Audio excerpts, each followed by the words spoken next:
coming up with creative new ways of promoting and supporting Black entrepreneurs. How is it that we can do a better job of reaching a larger critical mass of consumers?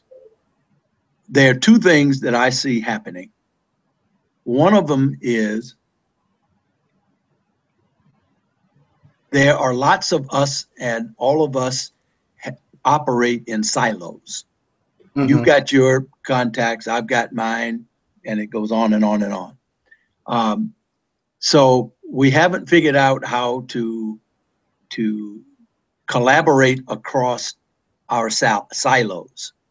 The other thing is, even within the silos, if the Black entrepreneurs, the Black business owners, if we would just support one another, there'd be a whole lot more business. Yes, indeed, and that is something that I try to push every day, and I try to speak it, because once more people start to see us supporting each other, I think everything else will fall hand in hand, right? And I'm gonna tell you something that struck me really bad. There's a Black business directory. I won't call the name of the person, but I offered them to create a profile on Black folk hotspots, right? And this was after they deleted me out of their directory. And I know exactly where you get it. And she said, "We're in the same niche. You can't be here." I'm like, okay. I said, first of all, I don't do what you do. I don't have a directory. Hold on one sec. We need to push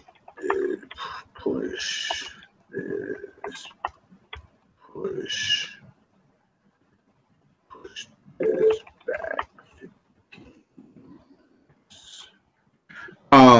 Yeah, so I said, I reached out to her on Twitter, and I said to her, hey, your network is different from my network. And the way, which started my whole model of your network plus our network equals an even bigger network for you. Yep. And because I don't have a problem with shooting people to Azania, because some are going to go, some not, right? So what, you in 2 or 3 different places? You on Facebook, you on Twitter, you on Instagram, you on YouTube, you on LinkedIn, you periscoping, you blabbing, you on Snapchat. Okay, so if you're on 5 different Black business networks, what's the problem? And so there is no problem. And I have seen this. I've been doing this now for 12 or 13 years. And I encountered it from the very beginning, that even folks who have other directories, we view each other as life-threatening competitors. And we're not. No. If we could simply cross-pollinate and share our mailing list, we don't even have to share our mailing list.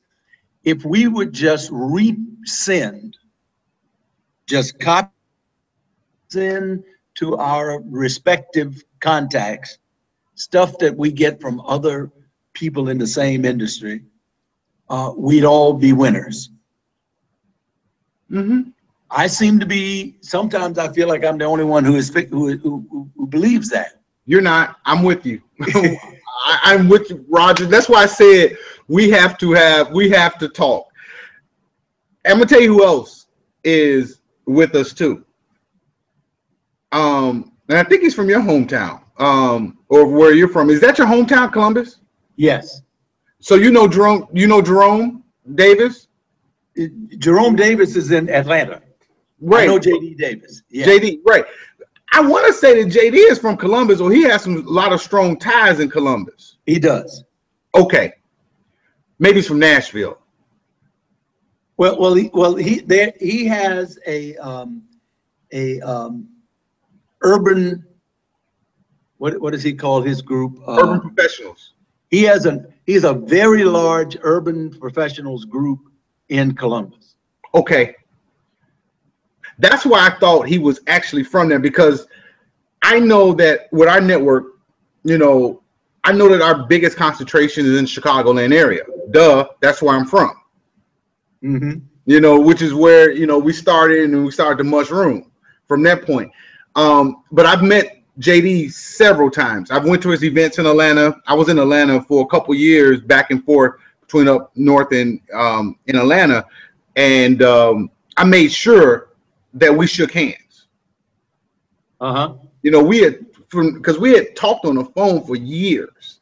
You know, well, I ain't gonna say years, but for, you know, maybe about a year or so. And I was like, JD, I'm in town, and they just happened to have, they had a speed networking event. And I said, if I'm able to go, I'm going to go for sure. This is not one of those things where it's like a maybe. I'm like, if nothing, you know, if I'm not in the hospital or somebody's not dead in the family, I'm going.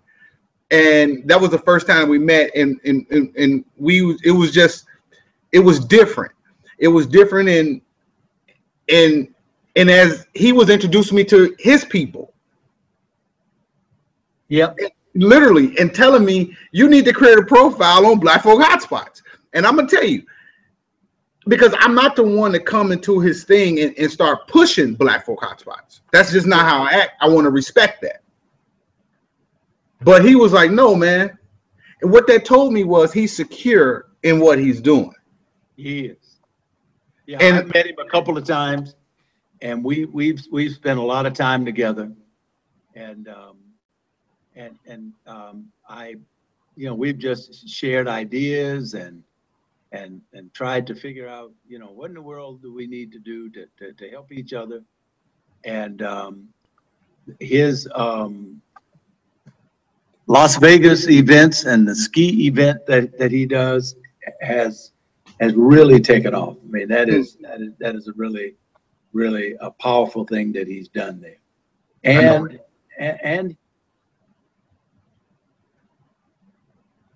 he does a good job of collaborating with other folks who want to help promote the event and get paid. Exactly. I know he stay on my case. You need to be on the trip. You need to come to the trip. And I'm like, I'm coming, man. I'm coming. But the one problem with the trip is, and I always tell him, I was like, dude, is close to back to school. It's close to is like a week before my daughter's birthday. So, and it always is just never the right time. And I keep telling them next year. So I am planning on going to the one next year, but you know, seeing the fact that we got, you know, this 15-year birthday out of the way, and we got freshman year out of the, you know, freshman year is underway now. So she should be well acquainted, and she's not probably going to have a Sweet 16. She had the big thing at 15. Her mom is Puerto Rican and Mexican, so they did the quinceañera thing, and it was freaking large, and it cost a lot too. But yeah, so here, real quick. So I just want to let you guys know you guys are watching SBB TV episode 59, and we're on with Roger Madison, the CEO and founder of Izania. It's Izania. Izania. Yes. Because I was going to ask you about that. Izania, basically an online Black business community.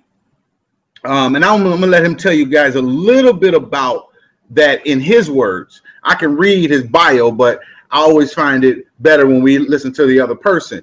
So Roger, just tell our viewers a little bit about what Izania is and who you are. Well, Izania is as you said, an online community. We focus on three groups of people: entrepreneurs, professionals, and community consumers. And so what we try to do is connect those three groups of people. We share information. We promote Black businesses. We host an online shopping center. We host an online directory, and we've just recently launched Izania Travel Services. We travel only to one place, and that's to South Africa, because Izania had its origins in South Africa. I lived there for 3 years, and a friend of mine tried to launch an internet business in the late 90s. At that time, only 2% of South Africans had access to the internet. The name of his business was Izania. I for internet, and the second word was Azania, which means Africa, connecting the people of Africa via the internet. When his business failed and I came back to the United States, he said, hey, look, if you want to use Izania and try to make this thing work in the United States, I'm happy to give you the name. And so that's the beginning. And we launched this in 1999, and we're still going at it. We publish a weekly newsletter where we share information from professionals within our community on a variety of topics. We host, as I said, a business directory, which we were about to upgrade in a way that helps provide entrepreneurs a lot more exposure to mobile devices. And we host Izania Market. Any business owner, any entrepreneur who wants to sell their products on Izania, we will put your products in the marketplace at no charge. We don't charge listing fees. We only charge a commission if we sell something. So you can't lose. It's only a win-win situation. So those are the things that we're doing, just trying to make sure that we do everything we can to connect people out in the marketplace and in our community, so that we can improve our situation. And you know what? See, that's another reason why, because I think that's the other thing is we're not talking to each other as well. We're talking at each other, because I would have never known that. Number one, I would never would have known how to pronounce it correctly. And number two, I saw that trip on your site, and I was going to ask you about that. So I because I know I was telling my brother-in-law. Matter of fact, we were just talking about this yesterday. That I was thinking about doing some things in travel as well, because I think that we do need to get out, and especially geared towards Black men, because we don't travel enough, and as more and more people are getting knowledgeable and conscious, for a better word, trips to Africa are things that we should be doing. I also saw someone, they had a Marcus Garvey legacy trip too, where they go to parts of to the Caribbean, and I think those things are great, especially for our history as we come into more just knowledge of just who we are as people. And I think that might be the kick, just that glue that start to bring us together a little bit, because the United States did a really good job on us, and I believe with pictures. Oh yeah. I've never been to Africa. I know differently now, but up until maybe 15 years ago, I'm going to tell you that, I'm thinking that everybody's over there starving. It's an eye-opening experience, let me tell you. We lived in South Africa at the best time we could ever have lived there, between 1995 and 98. right after Mandela was elected and the new constitution was written, and people were figuring out how to take control of their own destiny. And so we watched this whole thing develop. And what has happened is so many people just don't know anything about South Africa. It's as modern as New York City, and at the same time, there's a third world atmosphere, because prior to 1995, 95% of the population didn't participate.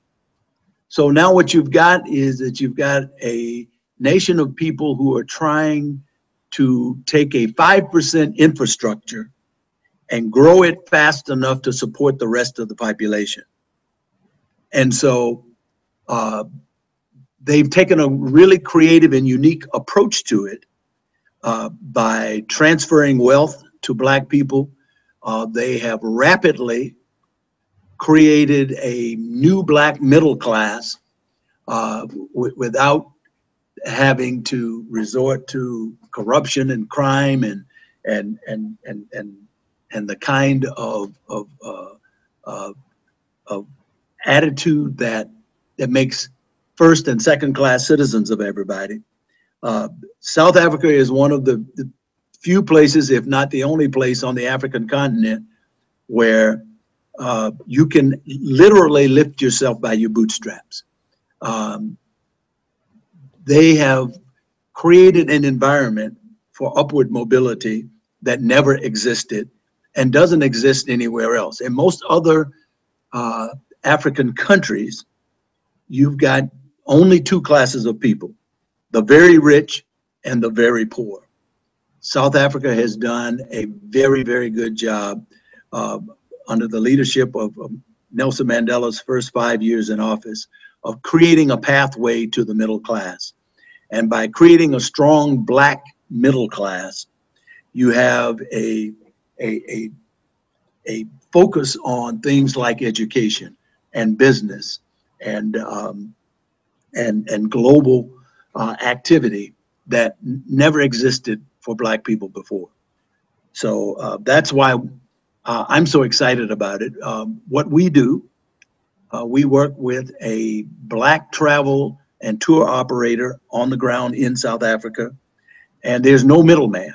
We don't buy travel packages and resell them. There's nobody between us and our travelers to jack up the prices, and so we make a profit and offer a very reasonable cost to travel 7,000 miles to learn about a different part of African culture. Most of us focus on West Africa and Northern Africa when we look for our heritage, but South Africa is the best kept secret on the continent. Mm-hmm. Because I said that, no, and maybe this is for selfish reasons, but man, some years ago, I met one of the most beautiful women at a gas station. And I was just like, whoa. And I was like, where are you from? Where, because you couldn't pinpoint it to nothing. Uh-huh. And she was like, I'm from Cape Town. And I'm like, where's Cape Town? I got you. And she was like, South Africa. I was like, oh my God, I got to go there. I said, I'm moving there tomorrow. But yeah, it's, and I try to tell, and I've met now, since I've been running Black Folk Hotspots, I've met so many more, people from Africa, whether they're living in Africa or they living in London or, living, in other places around the United States. And just finding out, I'm like, oh my God.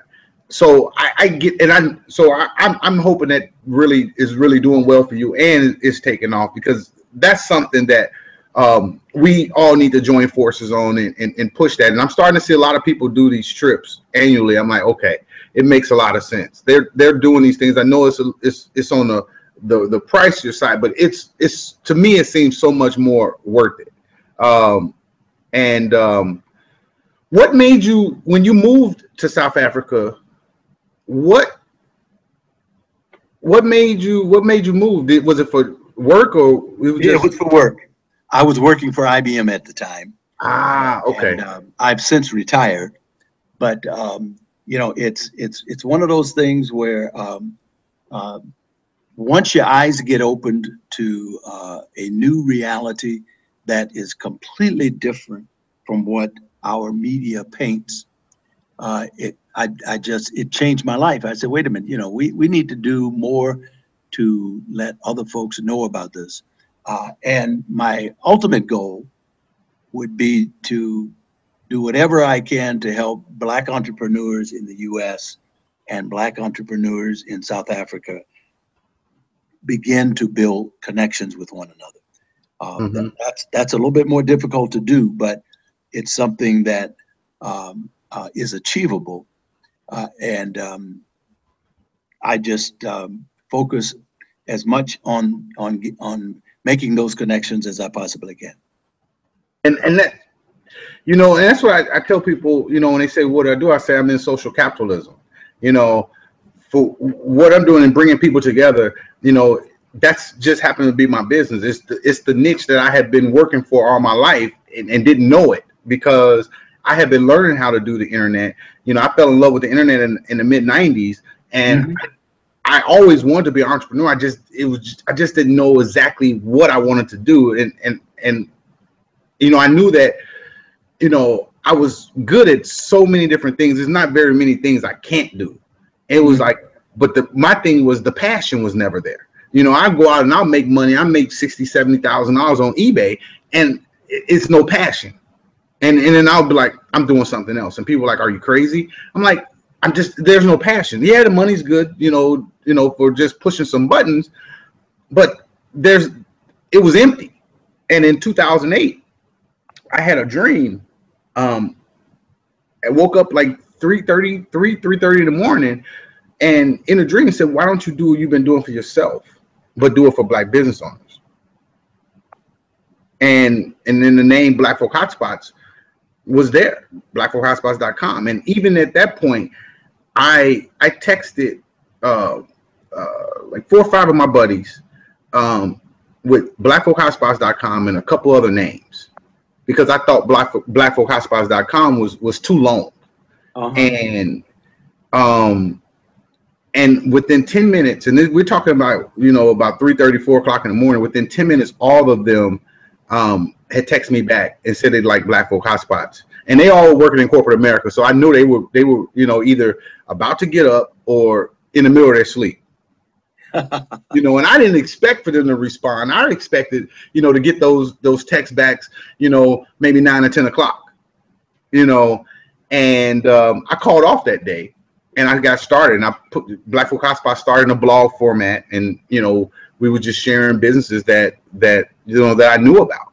And then I started getting phone calls from around the country, you know, from people saying, hey, I heard about what you did for such and such. Can you do that for me? Or, you know, I saw this on Facebook, or, you know, this, that, and the other. And it got to a point where it was just too much for me to handle, and, you know, by myself. So I said, let me create this network so that people can post these things themselves, and then I could take it and we can still do the sharing. Because what you're doing and what we're doing, I think they go hand in hand. The other thing that I want to ask you is,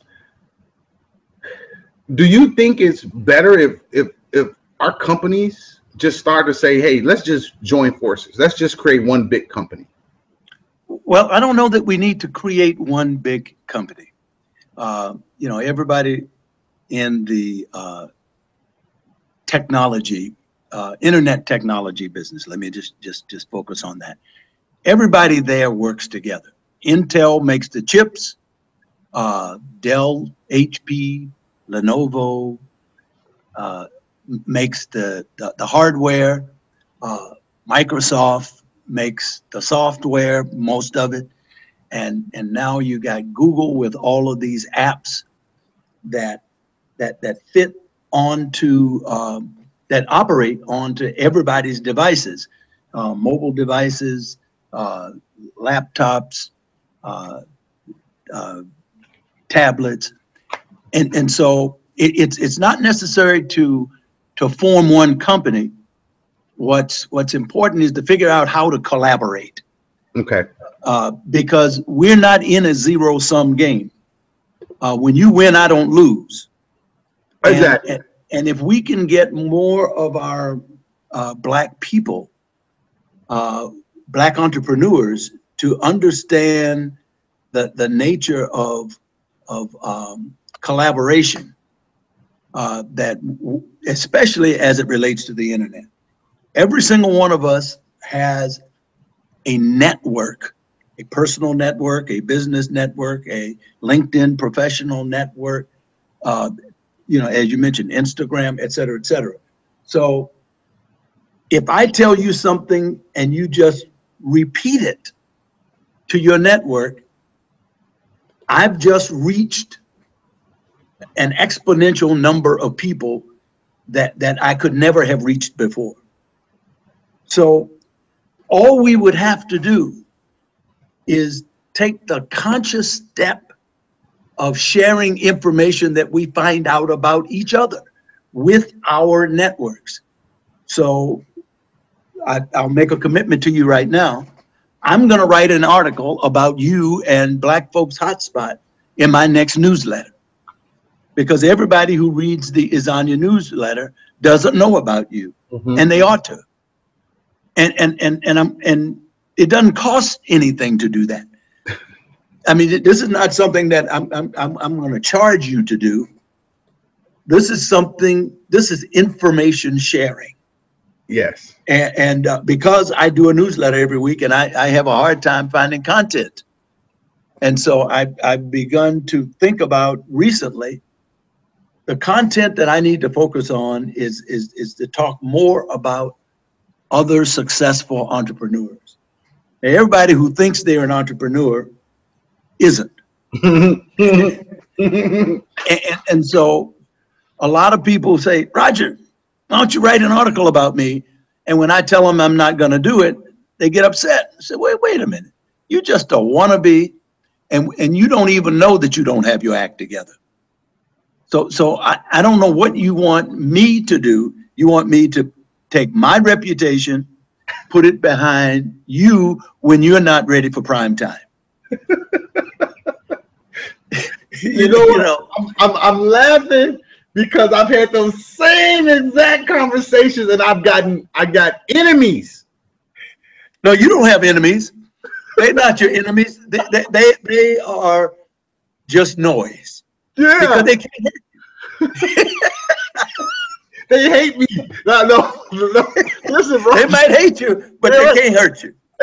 Not at all. And you know what? Let me tell you something. For a minute, I let it get me. I let it get to me. Right? Yep. And then I realized something. This world is so much bigger than 4 or 5 people. Yep. I said, am I freaking crazy? I'm like, I don't. And I said, first of all, here's they wanted me to write an article. They wanted me to, the person was having an event, and they wanted me to do a best and worst dress, right? Uh-huh. And I said, I'm not in fashion, but your site, you get, I said, first of all, that's not what I want to do.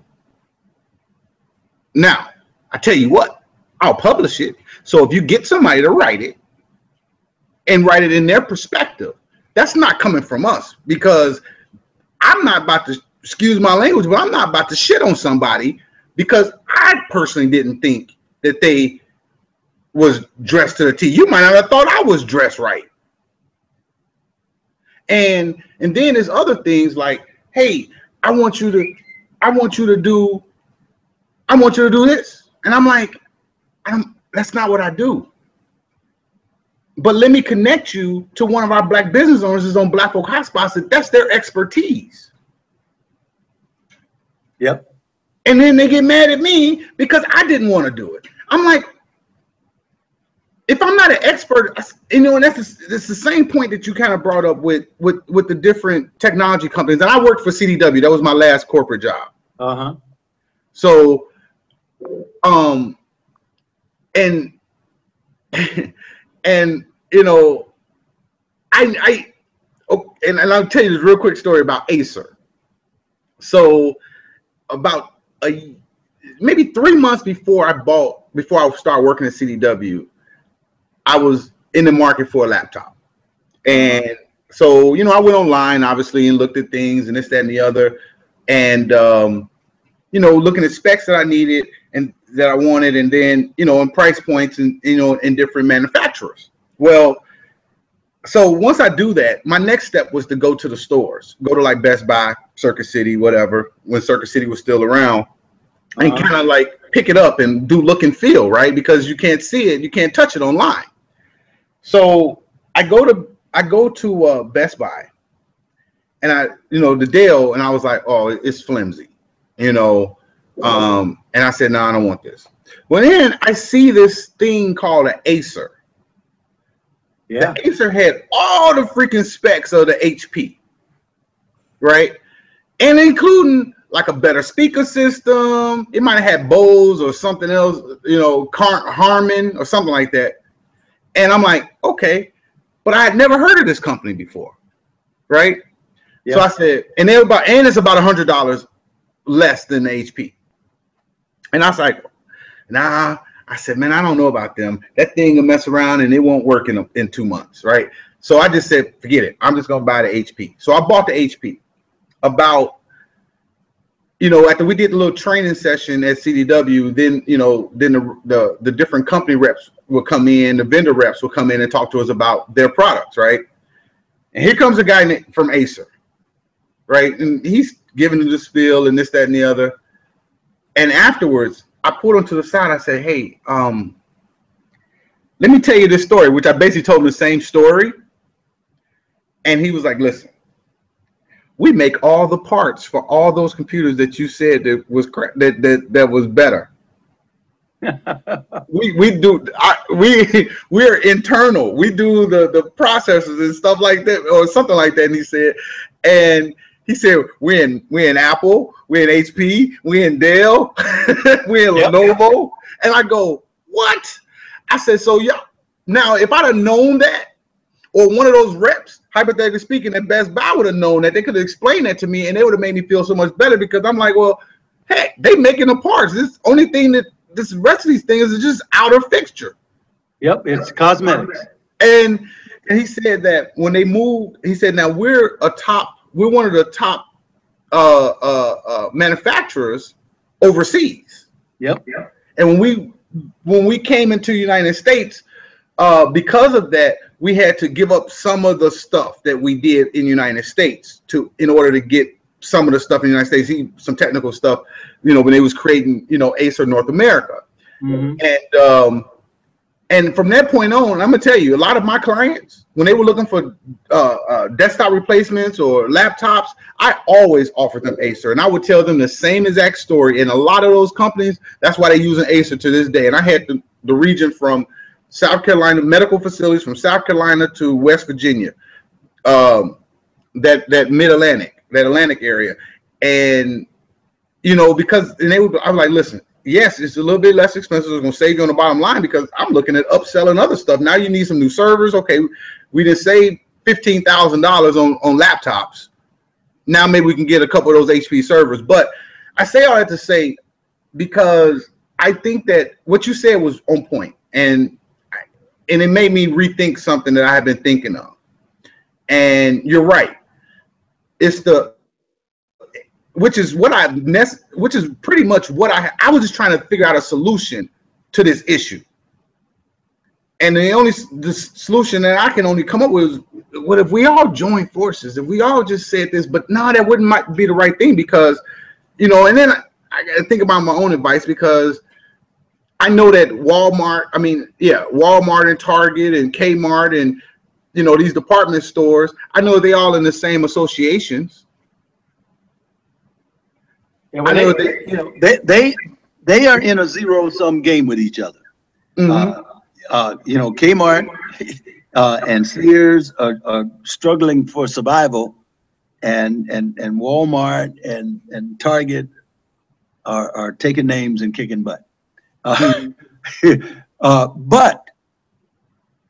the thought process that I had is that as we look at what's uniquely African American and what we bring culturally to the table, we created jazz music, we created gospel, we created hip hop, we created fresh dress, clothing, apparel, et cetera, et cetera, et cetera. There's a lot of stuff that we do uniquely that is driven by our culture. And if we were more inclined to collaborate, we could make a really big impact before this stuff got to Walmart and Target. Because it originates with us if we proliferate it within our own community, because we're the ones who are buying it. Why wait till it gets to Macy's before we go to buy, you know, Sean John apparel? We ought to be able to take those culturally rich, uniquely African American developed offerings and really push them through our consumer base before, or in some cases, they'll never get to Walmart or Macy's or Target. That's where our niche market is. But if we're going to try to sell the same stuff that Walmart and Target sell, we ain't going to do it. I remember my wife and I were in a small business some years ago, and one of the products a snack food business, and one of the products we were selling one Christmas was gourmet popcorn, because a lot of folks like to eat multi-flavored popcorn at Christmas. And we signed up and got a kiosk at a local mall, and we thought we were doing good, but things started to slow down, and I said, you know, we got to figure out how to get rid of this inventory because this stuff is perishable. And one day I walked into Walmart, and right there in front of the cash registers, they were selling, not from the same vendor, but exactly the same product. They were selling these 5-gallon tins of gourmet popcorn cheaper than we were getting them from a wholesaler.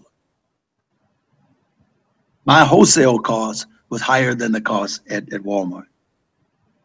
That's when I learned my lesson. Don't ever try to sell anything that somebody can buy at Walmart, because a smart consumer will go to where, I mean, all other things being equal, price becomes a differentiator.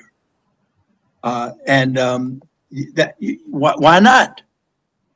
I would never ask somebody, pay me $10 for something you can get for $7 at Walmart. That doesn't make sense. You know, you shouldn't love me that much. You should put me out of business because I am doing you harm. I'm not doing you any good if I'm trying to shame you and embarrass you or somehow or another coerce you into buying something from me at a higher price than you can buy it and stretch your consumer dollars more effectively. But there's a lot of stuff you can buy from me that you can't get at Walmart. We need to make sure that we share that news with our consumer base. Mm-hmm. And you know what? And that's and you know, it's on the same terms that I also say too a lot of times. It's like, wait a minute. And this is one of the things that I've said. I said, listen, You know, because one of the biggest things is all black business owners, their prices are higher. Their price point is higher. And I get that, you know, and I do know supply and demand. So I understand that if you can only buy 144 pieces from your wholesaler and Walmart can go buy, you know, 144,000 or 144 million pieces, they're going to get a lower price point, period. Which, you know, and I learned this in the liquor business because there was a liquor store that was trying to open in my hometown a couple of years ago. And sometimes I wonder, I just wonder, you know, a person's thought process. And this was the guy's third liquor store. And you had this group of people who were, you know, against him opening another liquor store. Now, it's his third liquor store in the city. And, you know, and I look at it from a different perspective. I looked at it like this. I said, well, people are going to buy liquor, period. They're going to buy it. It doesn't matter which community you're in. You can be in Gary, Indiana, where, you know, it's, you know, maybe not the, you know, the most hustling and bustling type places in the world, but they're going to buy liquor. They're also going to buy liquor in the higher income neighborhoods too.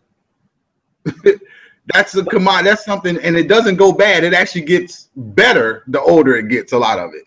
So, anyway, as I was saying this, I said, "Well, here's the." And it was, you know, they're saying we need more of this, and I said, "Well, okay. Why don't you, instead of fighting him to open his liquor store?" And let me tell you another thing. All his other liquor stores, one of the things that I did is I got in my car and I drove to the other two liquor stores he already had open. And I sat in the parking lot for 10, 15 minutes before I even walked in, just to kind of see what kind of foot traffic, what kind of things was happening in the liquor store. And I did that in the daytime and I did that at night. And then one morning I walked in and I talked to, you know, a lady at the counter. And she said, this owner is one of the best people I've ever worked for in my life. She was like, if I need to go pick up my child from school, it's never a problem. If my child is sick and I need to take a day off or a few hours off, this, that, and the other, it's never a problem. He treats all his employees wonderful. Now I'm like, how could you stop this person from opening a liquor store that takes care of his employees, which are your residents of your city that are paying taxes? Mm-hmm. And then I did something. Then I went back to the same group and I said to them, I said, okay, so the man is building out this liquor store. He bought, and this one was much bigger, and he was actually taking something and totally redoing it. So taking a building, and I mean, it's a nice liquor store where I know that I would feel comfortable if my mom said she was going to this liquor store. Mm-hmm. You know, and it was going to be well lit, you know, paved parking, you know, on a main street. And so I said, that man has money. So why don't you and your crew, you know, poll the residents in the area that you represent, and why don't you ask them what they do want? Because we're so focused a lot of times on what we don't want, we never think about what we do want. And because he may not be able to do it, but what he may be able to do is he may know someone who has the money who wants to do that. So if you guys want a grocery store in this area, maybe he knows someone in the grocery business. I said, because from my understanding, as I started doing this, and this is a conversation that was going on Facebook, I started getting inboxes, and one guy inboxed me who I really didn't know what he did, but he was like, hey man, can I call you? And I'm like, yeah, shot him the number. He called me, said, hey, I own a liquor store in Gary too. And he said to me, everything that I've been following this thread and everything you said was on point. He said, not only that, but with this third liquor store, it'll probably push his income to over $1 million, about $90,000 a month. Mm-hmm.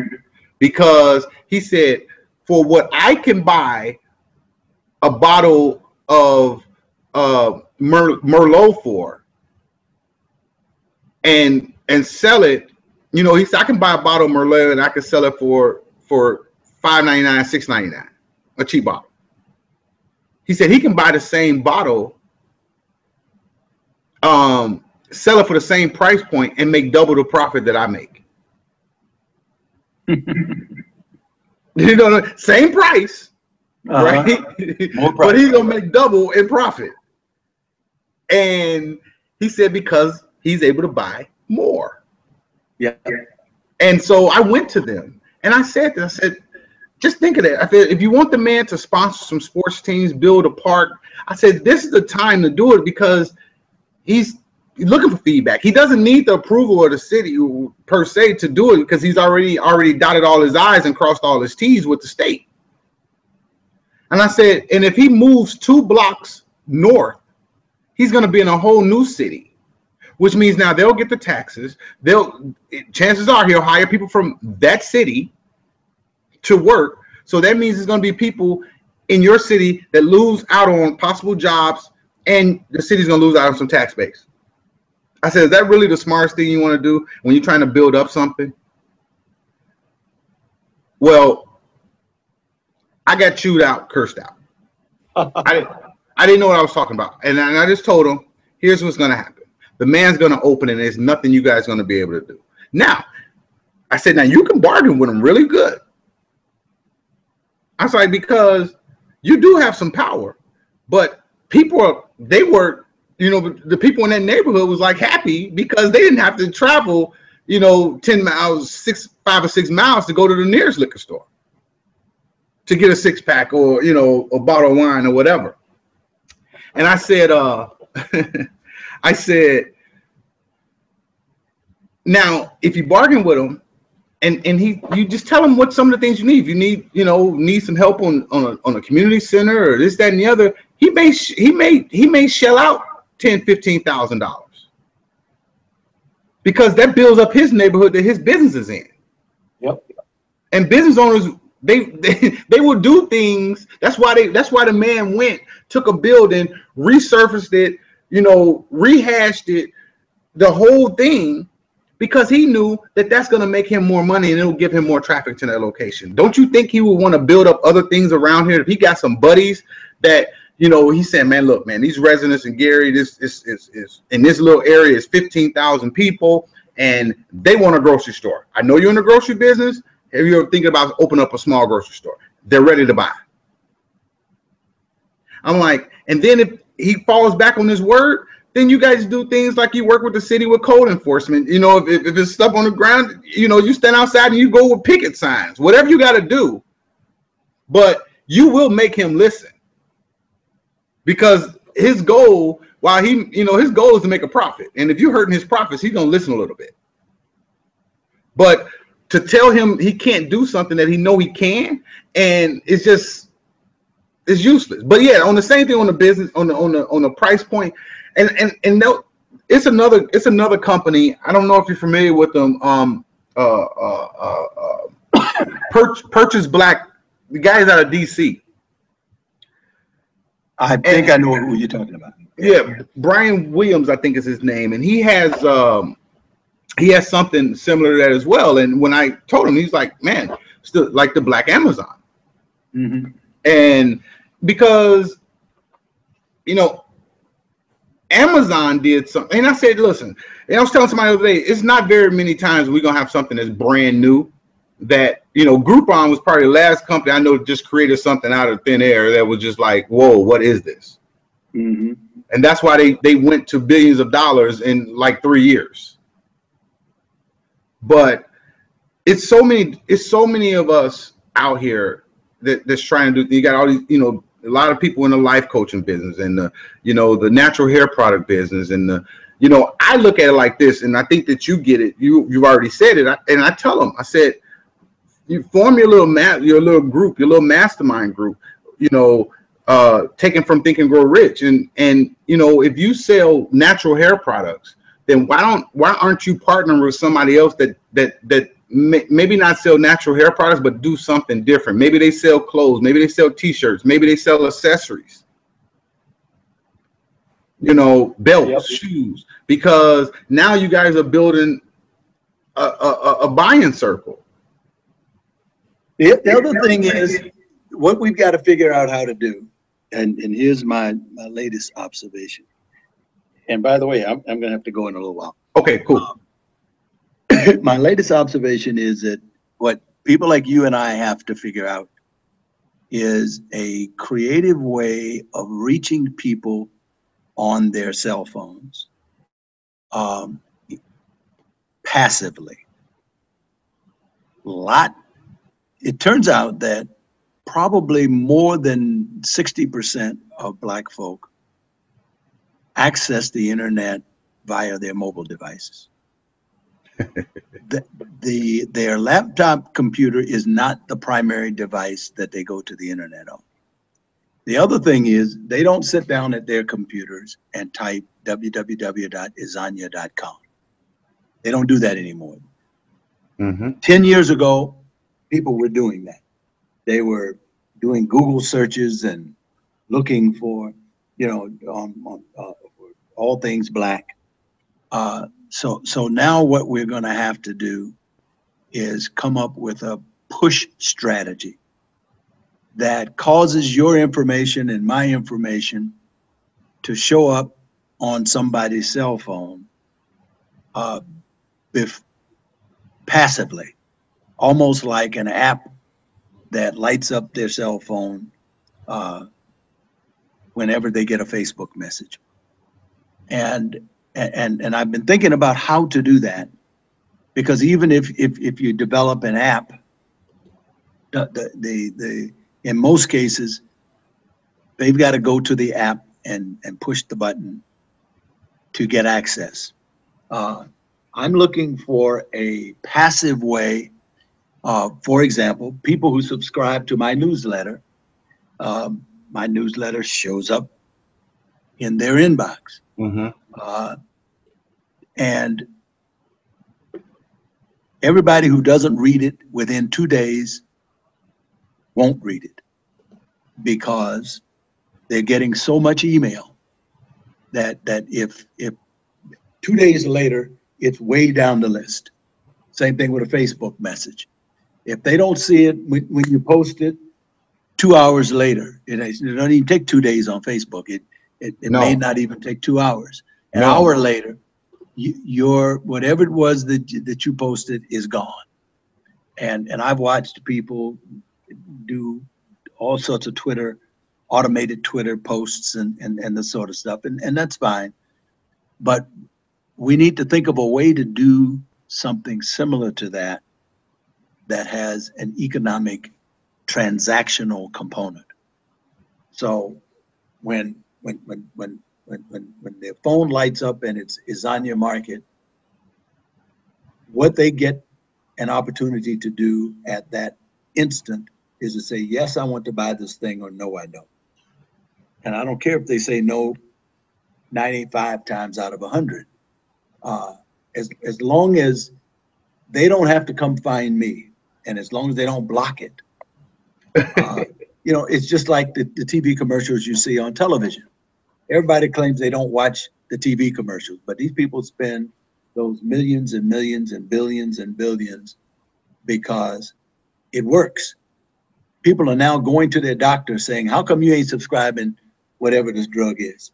I want it. I saw it on television.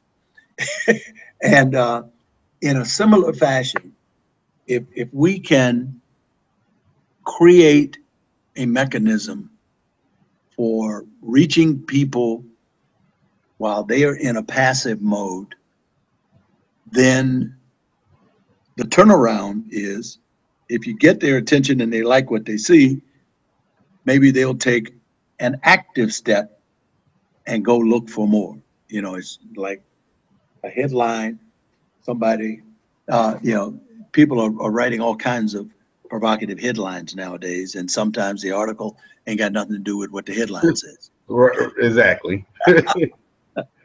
But so I'm applying my mind to thinking of ways to do that, and I'm upgrading my website so that whenever anybody visits, what they get is a proactive message as opposed to a static page. And I suggest that, and I'll tell you what I'm getting, so that you understand. It's kind of something that I looked at from day one, maybe because I was in that group of people, right? Because one thing, you know, I'm thinking that you got me by a few years. I'll be 43 coming up in October. I'll be 69. Okay. Wow. Hey, Rod, you look good for 69. I hope I can look that good when I'm 69. But one of the, and so I just had this conversation with a business owner in Chicago, either yesterday or the day before. She was like, Ryan, you know, your site got to be a little bit more mobile. And I told her two things. I said, well, I'm working on it. And it's going to take, the way I want it, it's going to take a crap load of money. I was like, because I want it built out the right way, and I want it built from scratch, not a template, straight coding it from scratch. Just like a Facebook, just like a Twitter, because what I have found, and that's one of the things, and that's why, you know, we get as much traffic as we do get. It's that one thing that grabs them, and then they come and they see more stuff, right? Because at this point, our average visitor to our page is looking at 48 pages. Wow, that's really good. And looking at and spending 52 minutes on our site. Whew. And our bounce rate is like 14%. And I'm looking at the numbers right now. Well, that's outstanding. That's over the last, that's the last 3 months, average. You, whatever you do right, keep doing it. And thank you. And so what I do, and I'll tell you, and I'll tell you why a lot of the directories, because that was one of the ultimate. I started working on a directory, like a straight up directory. Mm-hmm. And I stopped for the same reasons you said. Nobody's going in and searching for the most part, Black folk hotspots. We're not searching for that. I wouldn't. I would search for what I'm looking for, which is what people do, because it's just not Black people, it's white people too. Yep. And all the other ethnicities. So I just want to get our people in the conversation on that first page of Google. Yep. You see, that's my whole point. If you're looking for a loctician in Chicago, yeah, the directory, because if that's the case, nobody's going to I don't think nobody I know is going to yellowpages.com. They have directory for all these businesses. You know, nobody's doing that. They're looking for locticians in Chicago, Caribbean nightclubs, or DC, jazz clubs in Houston, right? Yep. That's what they're looking for. Parties after the Cavaliers game. You know, now if your event's there, you know, if it's, you know, you having a Caribbean night, you know, you got a Caribbean club in DC and it's there, and it's in that top 3, 80% of the people are going to click on that top 3. Yep. You know, then from 4 through 10, which is the first page of Google, gets that other 20%. So obviously the goal, even if you're on that first page, you're still in the mix, but that first goal is to get them in the top 3. So it's developing that authority site with Google, so that Google says, hey, this is all they talk about. This is all they do. And Google knows things that we probably don't even know about ourselves. So maybe they push, you know, Isania, or they push Black folk hotspots up a little bit higher because it is a Black person searching it. Mm-hmm. So yeah. They like you said, they know the origin and the destination. Exactly.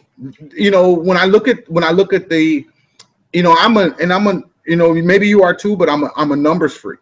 So because that's the only way in this day and age that we can actually look at, you know, a visitor. If you and I both had storefronts, then I can look at the people walking through the door and I can ask them, hey, how did you find us? How did you get here? You know, where you going when you leave? Mm-hmm. And probably 80% of people would tell us, well, when I leave here, I'm going to Coach. You know what I mean? When I leave here, I'm going to Walmart. Oh, okay, cool. That's what you do when you usually hear. Or we're going to have lunch at Applebee's. Only the internet, the traffic stats tells us will give us that. And that's what I built Black Folk Hotspots on, was on those things. I looked at what the target, who my target market, and I didn't know for a long time.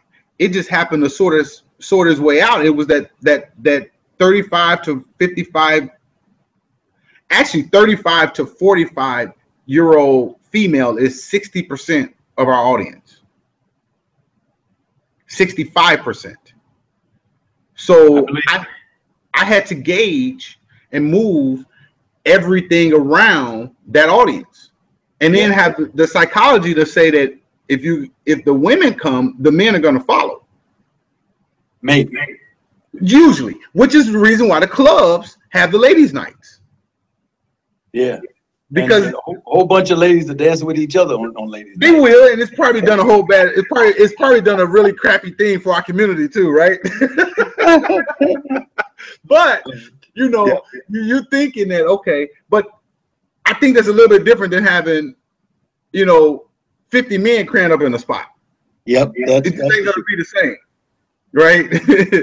You know, so that's what I kind of did, and then, you know, and then because it's community stuff, right? So it still allows me to do my blogging and still allow me to do my little things, but most of the stuff comes in from my members, and you know, it's their products. They're posting their products, you know, Soul Purpose or whatever, and what we're doing is we're sharing that stuff. Uh-huh. We share it and we put it through those same things, those same issues, the same vehicles that you just talked about. Right. We get it to the cell phones because they're on their cell phones on Facebook. They're on their cell phones on Twitter.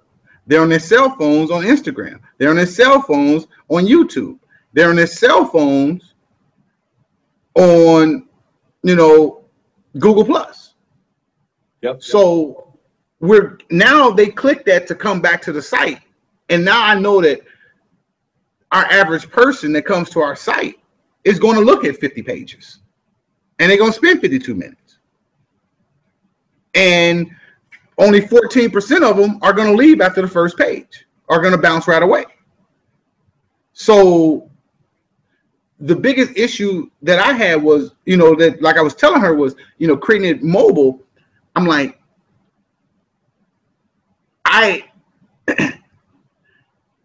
it's going to cost more for you to do the same things you can do mobile on our site versus if you open up your PC, your laptop. So if there's a bit, and because our market is business owners going out to, and we built the consumer end of it too. Uh-huh. But the market is the business owners. And so I'm looking at it like this, and honestly, and this may sound brash or whatever, but if a business owner doesn't have a laptop or a personal computer, we're back to saying what we just said, that maybe they ain't a business owner. Right. I mean, you gotta be able to manage multiple channels to be a successful business owner nowadays. Yeah. Ryan, I've got to run. My wife just poked her head in the door. All right. One of the things that I'd like to do, I'd like to continue this conversation. What I'm going to do, maybe later on this evening, is I'm going to go back and revisit your website some more and then I'll get back in touch with you to share some ideas I have. But what I'd also like to do is I'd like to do a feature article about you in my newsletter, and see how that goes. I'll look around, and if you've got a profile that's not readily available, or if there's a recent blog you've written that you'd like to like me to post as a feature article, I'd love to do that. And then what I'd like to do is figure out how we can collaborate to get the news about these trips that we take to South Africa to a bigger audience. Right now, we do 2 trips a year, one in October, one in March. The October trip is focused on a cultural tour. The March trip is centered around the Cape Town International Jazz Festival. Ah, okay. That one is March 26th to April the 4th. I just got all the details, the numbers from our vendor in South Africa, and we're putting together the package now. I was hoping I could have that package ready to announce on September 1st, which is tomorrow, but I'm not going to be able to do that tomorrow, I don't think. Who in the world knows what might happen overnight? But I'm going to announce it this week. And once we get that effort underway, I'd like to look at how we might be able to put our heads together and both make some money promoting this trip. I believe that one of the ways that we can best work together across the African American business community is a model that I call pay for performance. We waste a lot of money on certain types of advertising. The way you find out what works is you pay for performance, and then when it works, everybody gets paid. Mm-hmm. The person who's selling gets paid, the person who's promoting gets paid, and the person who's buying gets value for their money. And so I'd like to explore that with you, because we're also ultimately we'll end up with 4 trips a year: one in December, one in July, one in October, and one in March. That's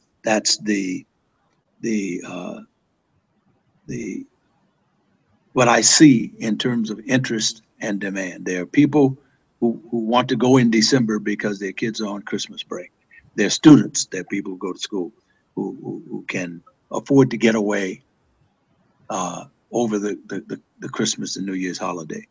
There are people who do their traditional summer vacations in July, and that's a different kind of trip to South Africa because it's wintertime in July in South Africa. Wintertime does not mean snow, but wintertime means it gets to be 40 degrees at night, and most of their buildings don't have heat. They don't need it. But it's an uncomfortable experience for Americans who are accustomed to having central heat and air conditioning. Hey, when it gets cold, we just turn up the thermostat. No, they don't do that over there. When it gets cold, you put on a sweater. You know? Like grandma used to say, put on some clothes. Yeah, there you go. But anyway, I got to run. Okay. Let's continue our conversation.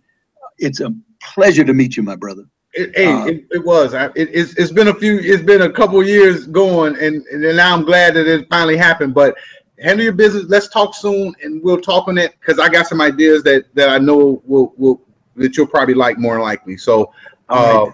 Let me ask you one final question. You say you're from Gary. Where are you now? I'm still in the area. I'm like one city over. I'm in Portage now. Oh, okay. I moved back up here because my daughter was entering 7th grade, so I said let me get closer to her, and she asked me. All right. Cool. Yep. I'll be in touch. All right. You got it. Take care, man. You got it.